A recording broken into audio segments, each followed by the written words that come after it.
This is the Bat Flip Podcast. Now here's your host, Damian, David, and Matt. Welcome back, everyone, for our first 2026 off-season quick flip episode. Damian and David here with you tonight to talk about Josh Naylor re-signing with the Seattle Mariners on a 5-year deal.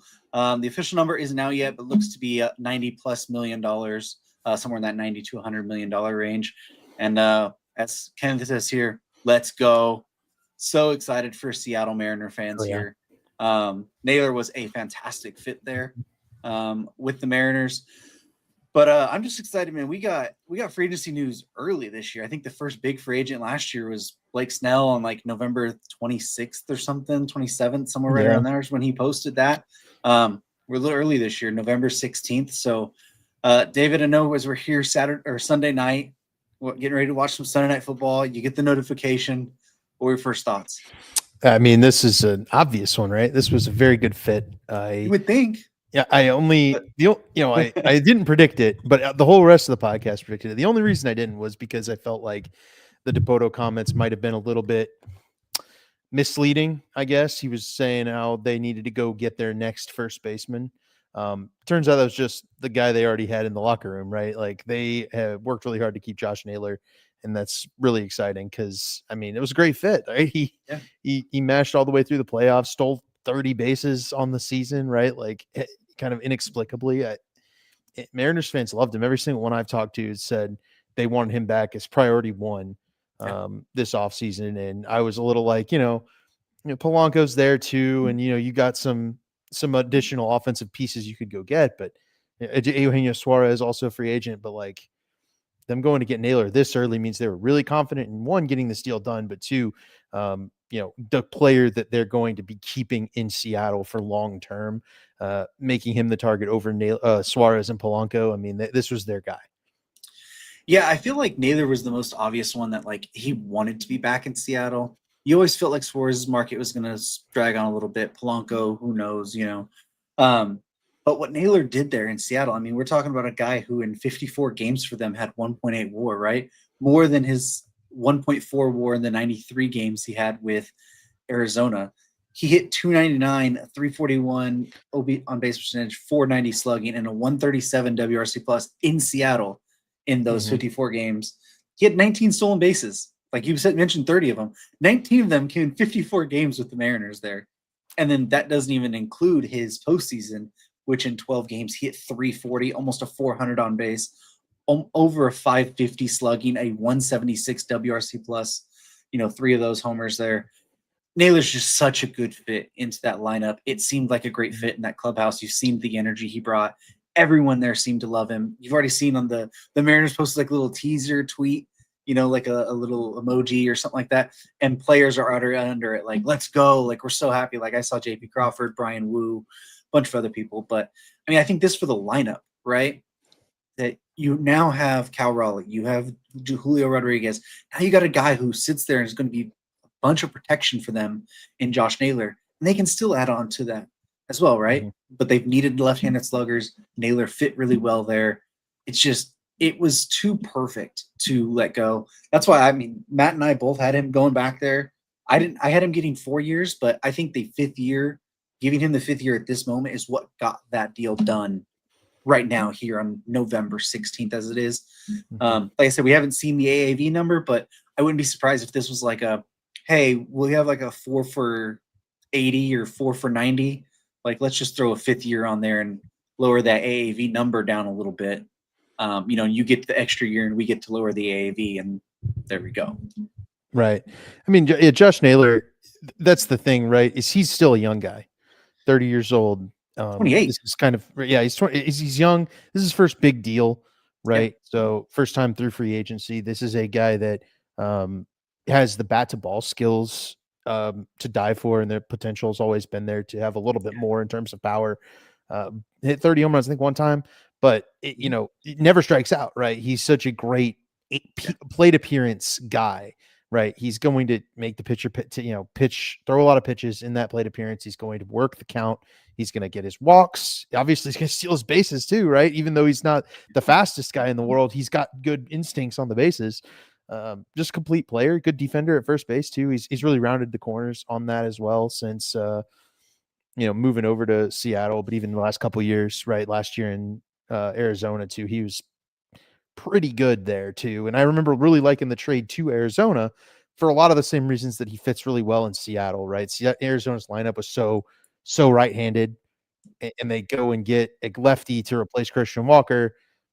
And obviously the offense was great, and he had a good half season, but he really turned it up a notch once he moved over to Seattle. So Yeah. yeah, love this deal, but even more so, I mean, the 5 for 100 for a guy like you mentioned is 29 feels like a really, really solid get for the Mariners with the use of the money they're going to spend this offseason. I'm sure they're going to continue to pack on extra because they were one inning away from making it to Yeah. the World Series, right? So that you got to take advantage while the getting's good. The starting pitchers are still under control. Like the Mariners need to spend a little and try and add to the team that got to the ALCS last year because I think they're positioned very well to run it back next year. Yeah, so I mean, now we're talking about Naylor's locked in there. You would assume that means first base is pretty much locked up. What do you think is the next move for Seattle here? Obviously, we know they're pitching. They could always use bullpen, but like, is it targeting third base? Is it targeting a second baseman? Is it Polanco? Is it Suarez? Or do you try and shoot higher with a Murakami or Okamoto? Like, what do you go next? I have Polanco going back. I think locking him in as well, running it back a little bit, and then maybe exploring the trade market is kind of how I would go about doing this, right? Get the two fan favorites. I don't think Suarez endeared himself quite as much as Polanco and Naylor the last couple of years. And Polanco's shown an affinity for Seattle, right? He re-signed last year in spite of having a really bad 2024. And we were kind of questioning the deal. It seemed like an undermarket deal for a guy that has a lot more value than that. And then he went back and hit really well. I think getting Polanco back, locking up second base makes a lot of sense. And then you either maybe target Alec Boehm on the trade block. Maybe think about we're just going to put Colt Emerson at third base next year and just roll with a rookie and then go out there and try and trade. You got a bunch of the Mariners have a massively solid farm system. There's a lot of really good talent there. Any of the top trade names, we've talked about a bunch of them that the Mariners want to bring over, they sure could. Right? I think maybe an extra piece in the bullpen, it makes some sense, but they'll figure that out. This is an organization that develops pitching extremely well. I trust him. I think Jerry DiPoto's he's known for making a lot of moves, right? But he's made a lot of really good moves of late. This is just another feather in his cap where he's kind of stopped going for just any trade you can possibly make, and he's gone out and gotten the right guys finally. Yeah, I think it's going to be really fascinating to see where they go moving forward this offseason because there's plenty of different avenues you can go. You mentioned Colt Emerson. He could play second or third, right? Mm-hmm. So you can go either way there. If the Polanco market gets out of hand, maybe you just flip back to a Suarez or a Okamoto or something like that to fill the third base gap. Even the starting pitching, right? They just drafted Cade Anderson, who he could be up potentially this year. Even that, I mean, he's so pro ready. There's not much he has to really work on. You could see a starting pitcher trade from that. Like this, they've talked about Luis Castillo in the past. Is this the year they trade Luis Castillo out of that? Like, who knows? There's a plenty of different options they can go. Getting Naylor locked in this early in the offseason, though, is a massive, massive thing to really open up your future of what you want to do moving forward. So I think it's a really, really great fit. But I think that's going to do it on this one. I don't think there's much else unless you got one thing. I have one more point, I guess. When we see this AAV, and for now, believe it's 90 to 100. Yeah, a little less than I was thinking. I had him $5 million more a year. Matt had him right on 5 for 100. You had him right on an AAV as well, if it is indeed 5 for 100, which seems like that's the number. I'm curious how Scott Boras is going to take this for Pete Alonso. That would be my biggest takeaway as well, because Naylor is kind of Alonso's direct competition on the market. Now he's gone.